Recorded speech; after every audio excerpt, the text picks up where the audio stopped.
अभ्यास 5032 80 शब्द प्रति मिनट। यस। श्रीमान,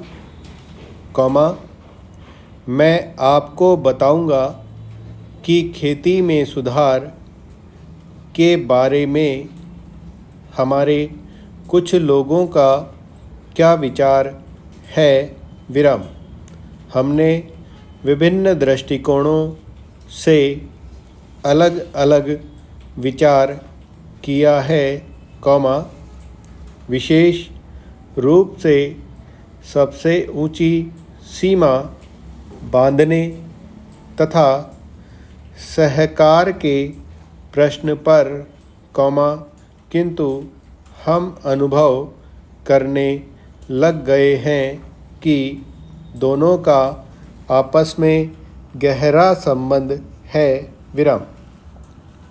अगर हमारे देश में बड़े बड़े फार्म होते तो यह कल्पना की जा सकती है, भले ही आप इससे सहमत न हो, कि उनका कार्य संचालन दक्षता से होता और उत्पादन भी बहुत बढ़ सकता और साथ ही साथ आधुनिक तौर तरीकों का विस्तार हो सकता।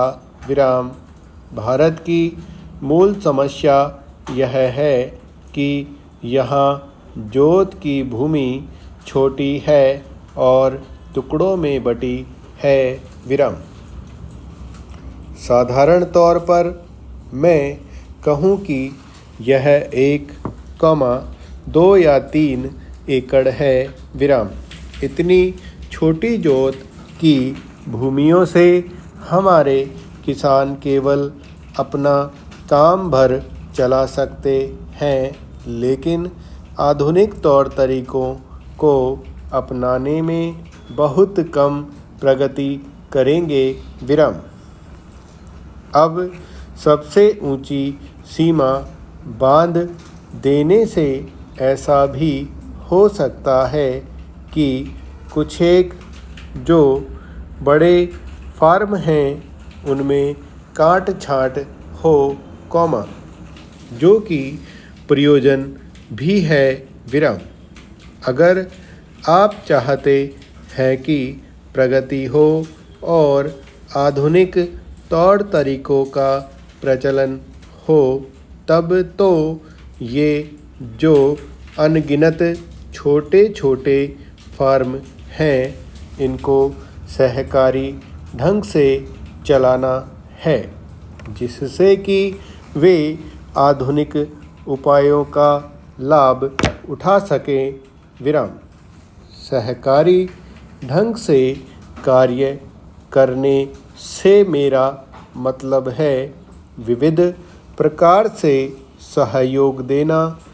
हम सोचते हैं कि पहला कदम सहकार होना चाहिए और ऋण के अलावा अन्य कई प्रकार से भी सहायता की जा सकती है, जैसे वस्तुओं को खरीदना और बेचना, बीज, खाद तथा इसी प्रकार की वस्तुओं को दिलाना। दूसरा कदम है धीरे धीरे बीच वाले आदमी को हटा देना।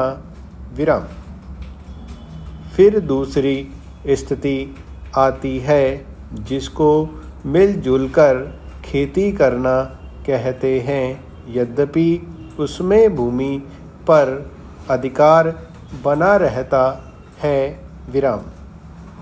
इस प्रकार का हमारा दृष्टिकोण है जिससे अधिक से अधिक सीमा की समस्या को सहकारों से अधिक जोड़ा जा सके, नहीं तो उत्पादन गिर जाने का भय है।